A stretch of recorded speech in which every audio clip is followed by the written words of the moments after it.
Hi guys, welcome to Techavro. In this video, I'm gonna be showing you how to change Wix Favicon.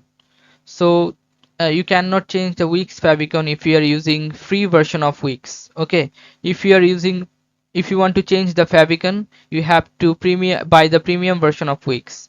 Okay, so I'm gonna show you how you can change it. Go to the Wix dashboard first.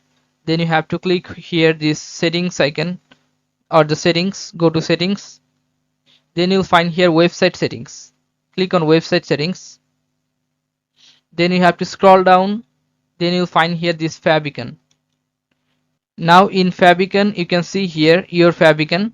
You can upload image or you can delete the image. You have to put the cursor on this and you can see that delete option. You have to click on delete and or remove image. You can see here remove image and you can update image. Click here and you can update your new image or add your new favicon here. Okay guys, so this is how you can do this guys. If you find this video helpful, then please give a thumbs up and don't forget to subscribe the channel.